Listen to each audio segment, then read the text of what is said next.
Imam Ali bin Abi Thalib berkata, kunna bi Makkah ma'a Rasulillah, yang dimana kami bersama baginda Nabi Yuna Muhammad tatkala berada di kota Mekah. Fa kharaja ila ba'di nawahiha. Fa kharajna, maksudnya Imam Ali dan Rasulullah pergi kepada pergi menuju pinggiran-pinggiran kota Madinah. Pergi ke pinggiran-pinggiran kota Madinah. Lalu apa yang terjadi? Famastakbalahu syajaratun wala jabulun ila qala lahu assalamu alayka ya Rasulullah. Tidaklah berjumpa dengan pohon-pohonan atau batu-batuan yang ada di pergunungan yang kami lewati, kecuali pohon-pohon tersebut dan batu-batu yang ada di pergunungan tersebut mengucapkan assalamu alayka ya Rasulullah.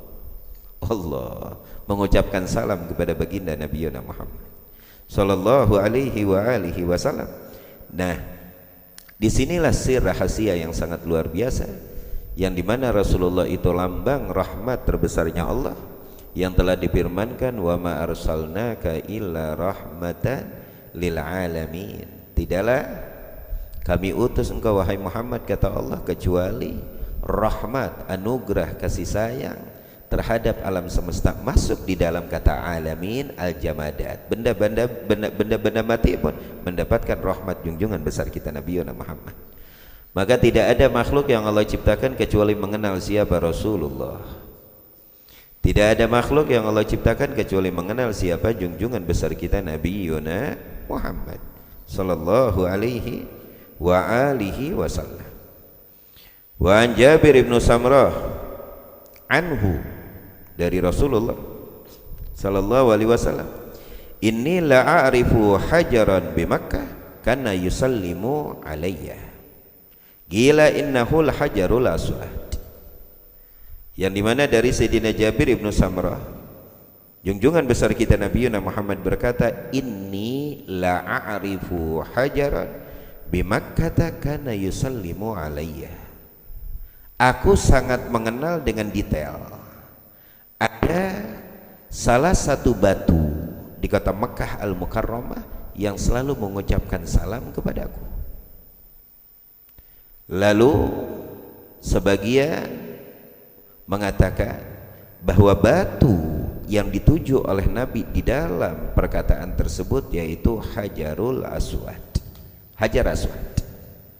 Intinya tidak ada batu-batuan yang dipijak oleh baginda Nabi Muhammad kecuali batu-batuan tersebut bergembira dengan gembira yang sangat luar biasa, dan batu-batuan tersebut mengucapkan salam terhadap junjungan besar kita Nabi Muhammad. Allah.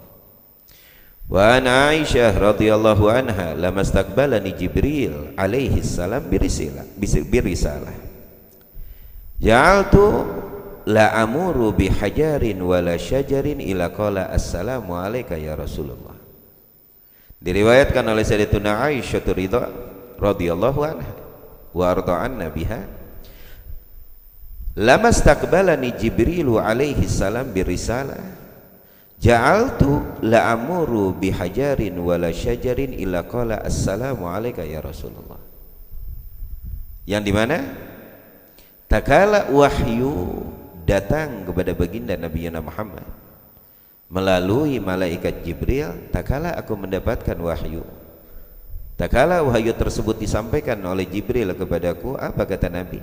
Tidaklah aku melewati batu-batuan. Habib tahu?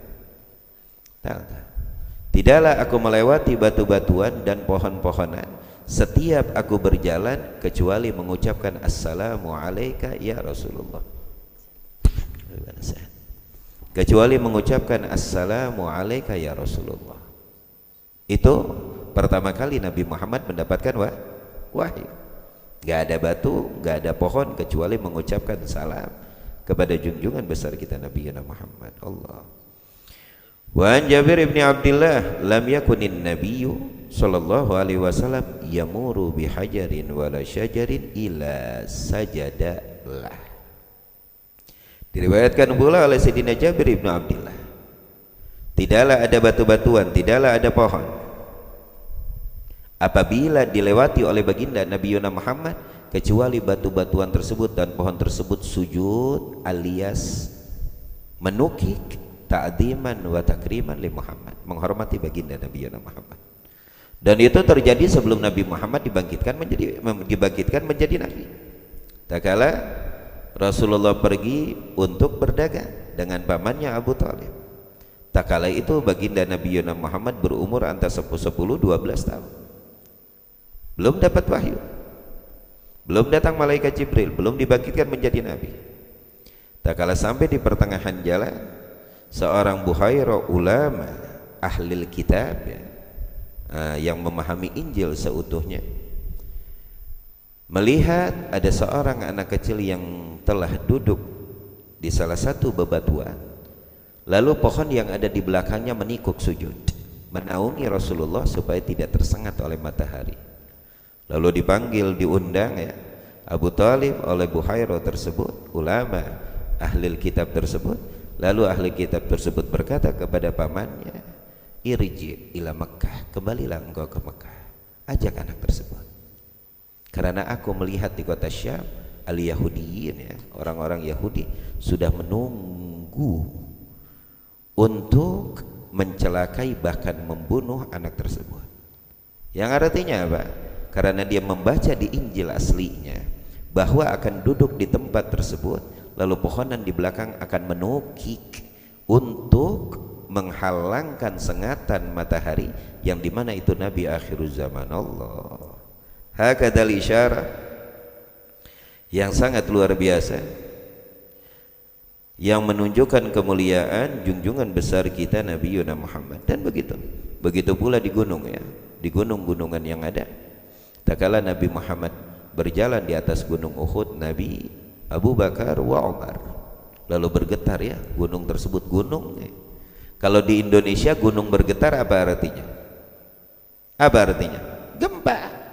Kalau enggak rumah hancur, kali meluap, lautan buyar, kerugian di mana-mana, kematian bukan sedikit, itu tandanya kalau gunung bergetar. Obib itu di Indonesia gunung bergetar berapa kali, berarti Indonesia lebih hebat. Iya, gunung apa aja di Indonesia sudah bergerak ya. Tapi ini ceritanya lain. Gunung bergerak karena bangga, gembira, sehingga dia menunjukkan getaran kebanggaan, kebahagiaannya tak kala dipijak oleh kaki Nabi Abu Bakar dan Umar. Lalu apa kata Nabi? Uskut ya Uhud, diam wahai Uhud, fa inna fawqaka, karena di atasmu nabiyun wa syahidin, di atasmu ada seorang nabi yang lagi berjalan, dan ada dua manusia yang akan menjadi syahid yang mulia, yaitu Abu Bakar dan Sayyidina Umar ibn al-Khattab radhiyallahu anhuma wa arda'an nabiha. Luar biasa. Kalau di Indonesia gunung bergetar artinya apa? Gempa bumi ya, musibah, itu bala.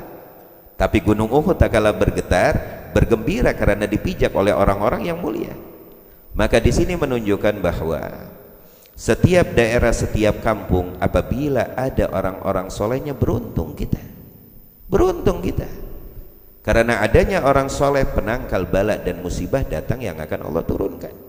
Tapi setiap kampung daerah tidak ada orang-orang solehnya, ampek itu kampung, sumpek itu kampung, kayak nggak ada berkahnya itu kampung. Dan itu bisa dirasa oleh hati kita. Kalau kita masuk kampung, oh kampung ini solihinnya banyak, tenang, hati damai. Tapi kalau kita masuk ke salah satu daerah yang dimana daerah tersebut sepi dari orang-orang solehnya, ya Allah, empat hati luar biasa.